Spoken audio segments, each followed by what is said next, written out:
bonne nouvelle si vous ne vous en sortez plus avec vos enfants, si vous avez l'impression de passer votre temps à leur hurler dessus et que vous ne savez plus quoi faire. Le jeudi 25 avril à 21h, j'organise un webinaire sur le thème « J'arrête de crier sur mes enfants ». Je vous donnerai 3 clés, peut-être même une 4e, si on a le temps, pour avoir une relation beaucoup plus paisible et sereine avec vos enfants, pour mieux comprendre d'où viennent ces conflits et comment y remédier. Donc n'hésitez pas à vous inscrire dans le lien qui est dans les notes de l'épisode que vous écoutez pour le webinaire du jeudi 25 avril à 21h. J'ai hâte de vous y retrouver et j'en profiterai pour répondre à toutes vos questions. Donc n'hésitez pas à venir avec vos questions de parentalité et d'éducation. Nous aurons un temps de réponse aux questions vers la fin du webinaire. Maintenant, je vous laisse écouter votre épisode.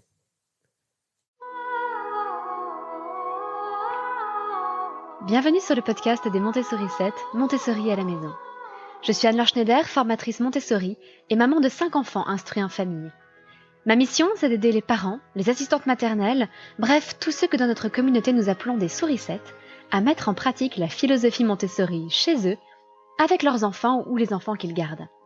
Dans ce podcast, nous parlerons donc de pédagogie Montessori, mais aussi de discipline positive, d'instruction en famille, ce que l'on appelle aussi l'école à la maison, de co-schooling et de bien d'autres choses encore. Nous savons tous que nous avons des pensées et des émotions. Ce que je voudrais vous expliquer aujourd'hui, c'est comment ces pensées et ces émotions influent sur notre façon d'agir. Bref, pourquoi nous agissons comme nous le faisons. Et pourquoi, face à une même situation, nous n'allons pas tous réagir de la même façon. L'intérêt est évidemment de mieux nous comprendre nous-mêmes, mais aussi de mieux comprendre nos enfants et du coup de pouvoir aussi les aider à changer de comportement lorsqu'ils ont des comportements qui sont inappropriés. Par exemple, lorsqu'ils font preuve de violence avec d'autres enfants. Et pour cela, je vais vous présenter un outil qui a été développé par Alfred Adler, qui est un très très grand psychologue, qui était un collaborateur de Freud avant de se distancer de Freud. Et toute la pensée d'Alfred Adler est à la base de la discipline positive, qui est le mouvement, disons, que je vous présente pour élever vos enfants, pour l'éducation des enfants. La discipline positive repose donc sur la pensée d'Alfred Adler et a pour but d'équilibrer la fermeté et la bienveillance, sans laxisme ni autoritarisme. Et donc cet outil, le cycle adlérien, va nous aider à comprendre comment et pourquoi on agit. Ou plutôt, dans quel but on agit. Parce que toute la pensée d'Alfred Adler repose sur la notion d'objectif, de but que l'on a et non pas de cause. Vous allez comprendre pourquoi. Dans le cycle adlérien, on a une situation de départ que l'on va observer. Ce sont nos perceptions. Cette situation va créer chez nous des pensées. Ces pensées vont susciter des émotions et ce sont ces émotions qui vont guider nos décisions. Alors je sais, en plus en podcast, vous n'avez pas de visuel, on représente ça vraiment sous la forme d'un cercle avec des petites flèches. Vous pourrez regarder, on essaiera de vous mettre sur les réseaux sociaux le schéma qui correspond. Mais je vais vous donner un exemple et ça va être beaucoup plus clair. Imaginez que vous soyez à la sortie de l'école. C'est la situation, vous voyez une maman qui a l'air de regarder dans votre direction en faisant la tête. À partir de là, donc ça c'est votre perception physique, sensorielle, à partir de là vous vient une pensée. Peut-être que cette pensée c'est « Oh là là, elle est en train de dire du mal de moi ». Cette pensée peut susciter en vous une émotion, par exemple de la honte ou de la colère. Et suivant l'émotion en question, vous allez réagir différemment. Par exemple, si vous ressentez de la colère, peut-être que vous allez marcher vers cette femme et lui dire « Bon, qu'est-ce qu'il y a ? Il y a un problème avec moi ?» Peut-être que si vous avez de la honte, vous allez vite rentrer chez vous, la tête basse. Le problème, c'est qu'évidemment, il peut y avoir des erreurs à tous les stades de ce cycle. Oui, parce qu'évidemment, je vous ai dit, après, vous agissez, mettons que vous alliez voir cette dame en étant très en colère et que vous l'abordez, et bien là encore, il va y avoir une nouvelle situation, de nouvelles perceptions, de nouvelles pensées, de nouvelles émotions et donc de nouvelles actions. C'est pour ça que c'est un cycle, le cycle adlérien. Mais il peut y avoir plusieurs erreurs. Par exemple, vous avez remarqué que cette femme faisait la tête en regardant dans votre direction. Mais déjà, vous avez pu faire une erreur de perception. C'est-à-dire que peut-être qu'en fait, elle regardait juste à côté de vous, derrière vous. Peut-être qu'elle regardait dans le vide. Ensuite, vous avez interprété ces regards. Peut-être qu'elle regardait simplement dans votre direction comme ça, pas vers vous spécialement, et qu'elle était en train de parler de quelque chose de difficile, quelque chose qui n'allait pas dans sa vie avec l'une de ses amies. Donc là, au niveau de votre pensée, de votre interprétation, vous avez pu faire une mauvaise interprétation. Et puis ensuite, alors là, c'est pas vraiment une erreur, mais il y a le passage de la pensée à l'émotion, qui est guidé un petit peu par ce qu'on appelle notre logique privée, notre logique interne, qui va être guidée par toutes nos expériences de vie passées, en particulier dans la petite enfance. Par exemple, si vous avez l'habitude d'être isolé socialement, si vous avez été harcelé à l'école, bah, c'est peut-être la honte qui va l'emporter. Ou peut-être au contraire, que vous avez été tellement poussé à bout par le harcèlement que vous avez envie de vous mettre en colère. Peut-être que vous avez une bonne estime de vous et que ça va vous laisser totalement indifférent. Et vous allez juste passer votre chemin. Donc là, ce passage de la pensée à l'émotion, il est vraiment guidé par votre logique interne.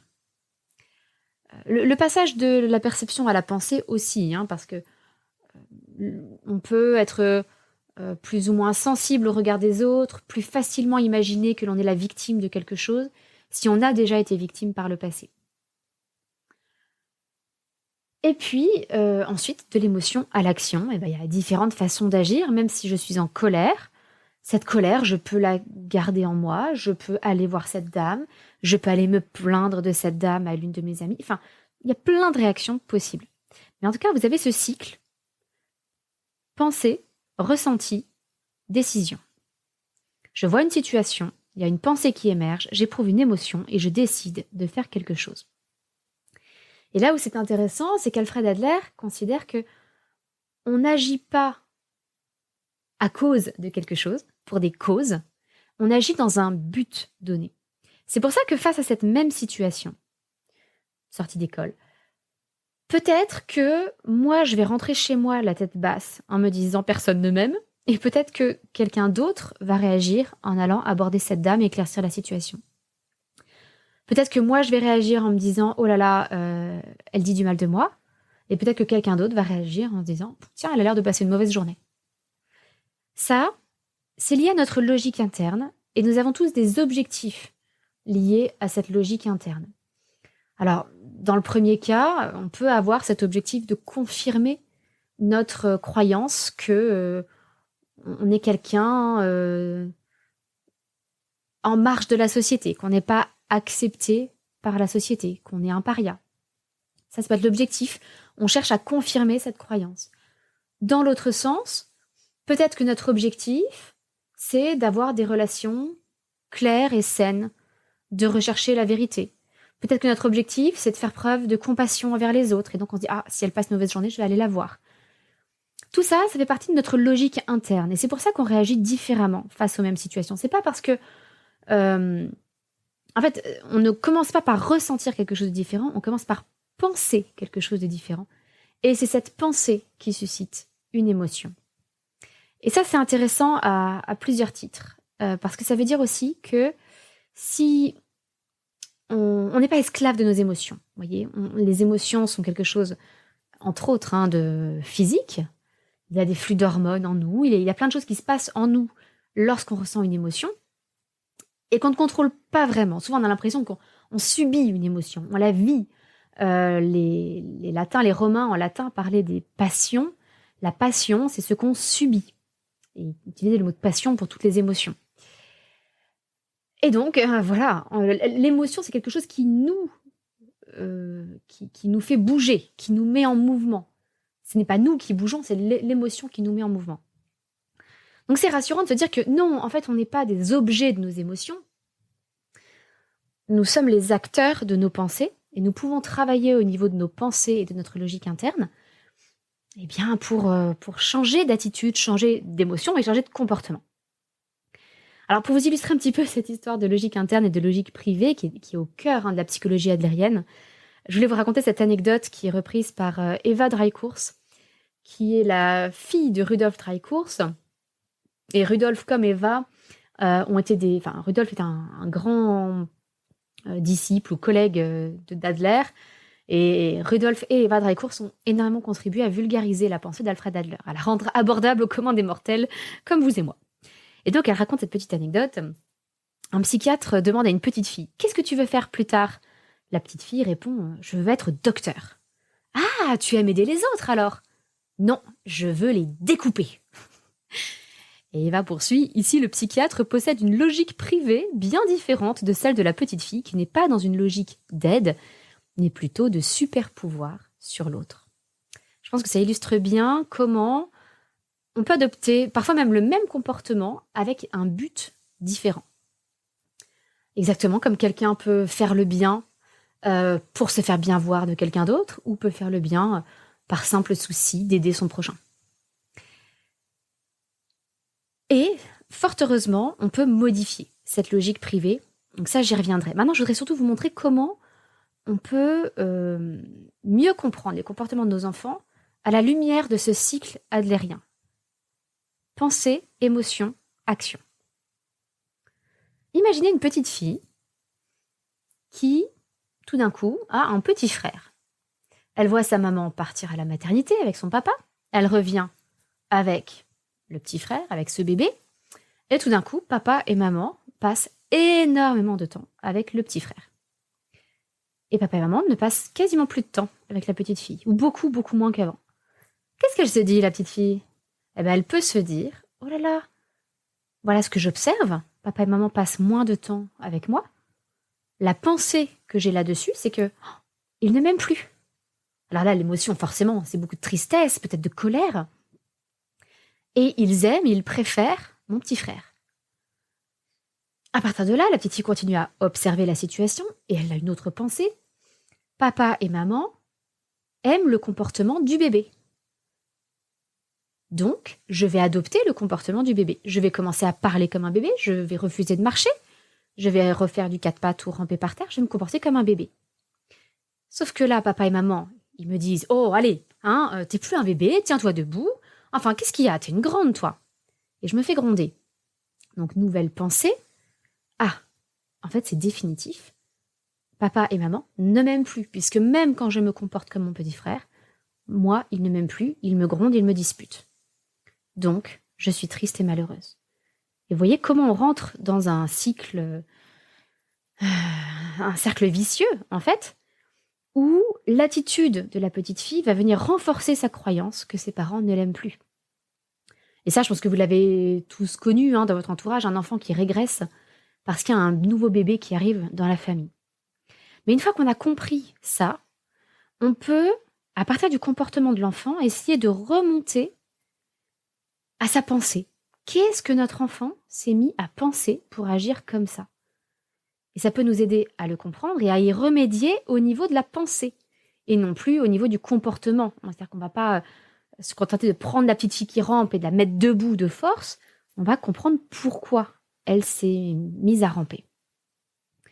Et puis, comme je vous le disais, cette logique privée, cette logique interne qui se construit, qui va déterminer les pensées qui vont émerger face à différents types de situations, les émotions qui vont émerger et nos décisions, eh bien, cette logique privée peut changer. Il y a plein de façons de la changer.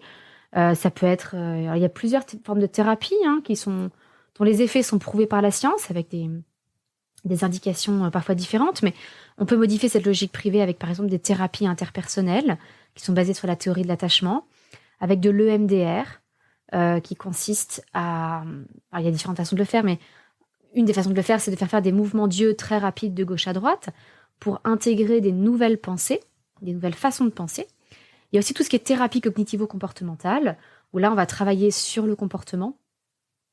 Et ça, je vais y revenir parce qu'en fait, on prend un petit peu le cycle à l'envers. Donc, en tout cas, ce qui est important à retenir, c'est qu'on n'est pas prisonnier de sa logique privée. Oui, elle se construit pendant les premières années de la vie et elle continue de se construire tout au long de la vie, mais on peut la modifier. C'est tout le travail qu'on fait généralement avec un professionnel, avec un psychologue. Mais ce qui est fascinant, c'est que ce cycle, ce cercle que vous pouvez imaginer, avec la situation, ma pensée sur la situation, l'émotion que je ressens, et ensuite ma décision, mon action sur cette situation, eh bien, on peut le renverser. Ce qui est fascinant, c'est qu'en jouant sur le corps, on peut changer les émotions qu'on ressent. Là, je vais vous inviter à faire une petite expérience. Même si vous conduisez ou quoi que ce soit, rassurez-vous, vous allez pouvoir le faire. Je vous invite à faire des petites respirations très très très très courtes. À haleter, un petit peu comme un petit chien. Et essayez de faire ça pendant 30 secondes. Vous avez tout le temps, continuez à haleter et essayez en même temps de voir comment vous vous sentez dans votre corps. Peut-être que vous commencez à sentir une tension dans vos épaules. Peut-être que vous sentez une espèce d'angoisse qui monte. Un fond d'anxiété en haletant comme ça. Bien voilà, rien qu'en jouant sur votre respiration, vous avez pu créer de l'angoisse ou de l'anxiété en vous. Alors, rassurez-vous, ça peut s'inverser. À l'inverse, si vous prenez une longue inspiration, idéalement par le nez, et que vous prenez une encore plus longue expiration par la bouche,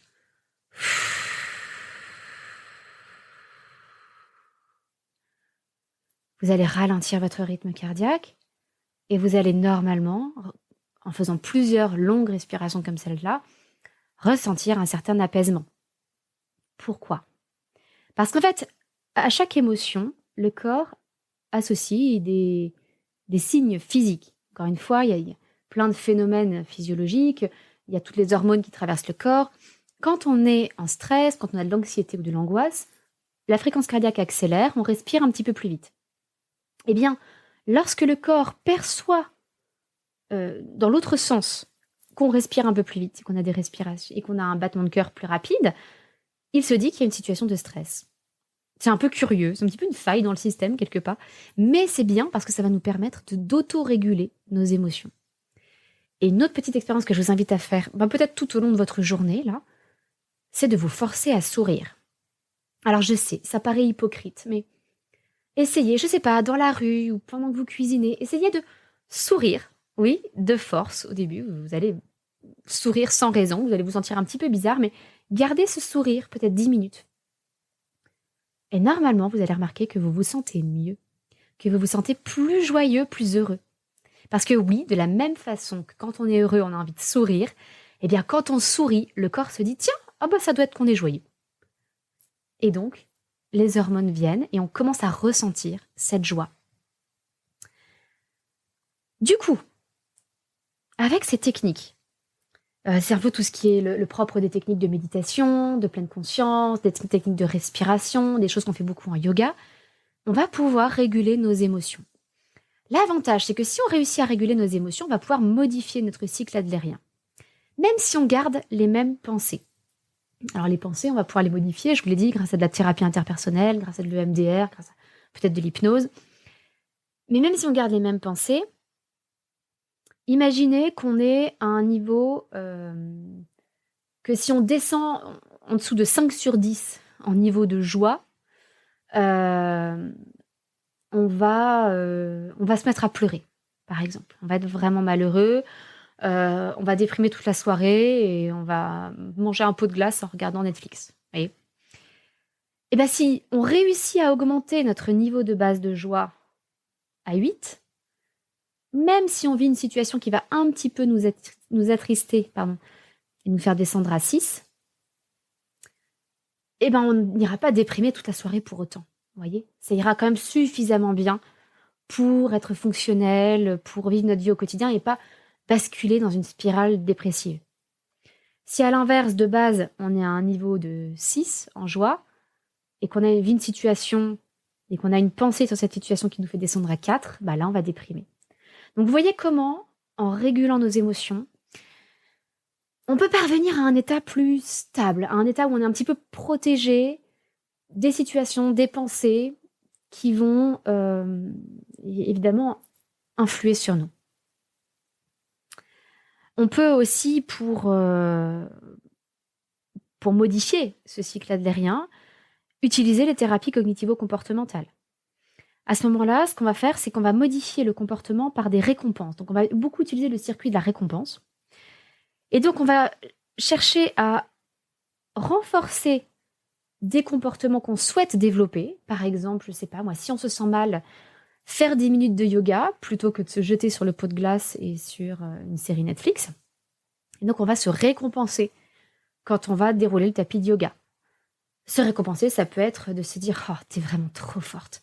C'est une super décision que tu prends là. » Ça peut être aussi simple que ça. Ça peut être se regarder dans le miroir et se dire « T'es quand même extraordinaire. Ça va pas. » Et au lieu de t'affaler devant la télé, tu vas faire du yoga pour aller mieux.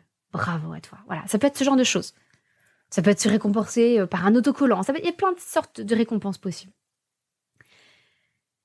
Et donc ça, c'est les thérapies cognitivo-comportementales. On va aussi, dans les thérapies cognitivo-comportementales, faire des désensibilisations. Par exemple, s'il y a quelque chose qui crée en nous de l'anxiété, de la peur, on va s'y confronter dans une situation sécurisée, s'y confronter de plus en plus longtemps pour s'apercevoir qu'en fait, il n'y a pas de vrai danger.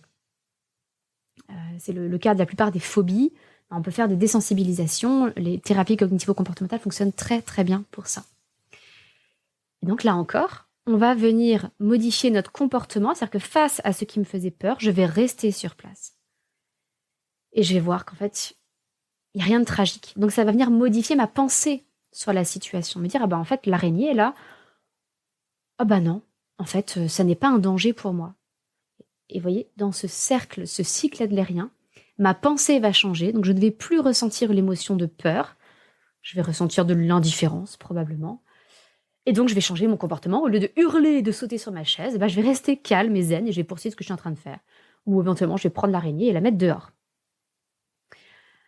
Et puis, on peut aussi modifier assez simplement, sans passer par des thérapies compliquées. Pour des petites choses, on peut essayer de modifier nous-mêmes nos pensées. Par exemple, en utilisant des mantras. Des mantras qui peuvent nous rassurer. Qui peuvent modifier notre façon de voir les choses. Les mantras, ils sont utiles de plusieurs façons. C'est que le cerveau a un biais qui fait que ce qui rime, par exemple, est davantage véridique pour le cerveau. Si ça rime, c'est que ça doit être vrai. Donc on peut utiliser des choses qui riment pour convaincre notre cerveau d'une nouvelle pensée. Et le fait qu'on se répète ces mantras, eh bien, ça va nous aider à... Il faut les répéter régulièrement pour qu'au moment où on rencontre une situation, ce mantra nous revienne en tête tout de suite. Par exemple, je suis forte. Je suis forte. Je suis forte. On peut se le dire 10 fois le matin devant la glace. Et puis, le jour où il y a vraiment une tuile qui nous arrive, on peut se re-regarder dans le miroir et se dire, en fait, je suis forte. Et on vient modifier la pensée qu'on aurait pu avoir face à la tuile qui nous arrive. Et donc, on va ne plus se sentir découragé, on va se sentir encouragé, on va avoir le courage pour agir d'une autre façon. Bon, je sais que c'est assez dense. Comme vous le voyez, nos pensées, nos émotions, nos actions sont à la fois un mystère d'une certaine façon, mais pas non plus un mystère entier. On sait quand même beaucoup de choses sur le cycle, le fonctionnement, les interconnexions entre les pensées, les émotions et les actions. Et c'est quelque chose que je trouve absolument fascinant et qu'on n'a absolument pas fini d'explorer. Les liens entre notre esprit, notre cœur et notre corps, on les explore déjà depuis l'Antiquité. Tous les grands philosophes, Sénèque et autres, parlaient déjà du lien entre les émotions, les pensées et les actions. Et on le fait encore aujourd'hui. Et ce que j'aimerais vous transmettre, c'est à la fois cet émerveillement devant cette richesse qui est en nous, et en même temps une bonne dose de courage, parce qu'au lieu de subir et d'être les objets de nos passions, de nos pensées et de nos perceptions, eh bien nous avons un pouvoir sur nous-mêmes, puisque nous pouvons modifier nos pensées, nous pouvons modifier nos émotions, et nous pouvons modifier nos comportements. Donc avec ça, eh bien tout est possible. C'est tout pour cette semaine. Je vous souhaite une excellente semaine et je vous donne rendez-vous mardi prochain. Votre petite sourisette, Anne-Laure.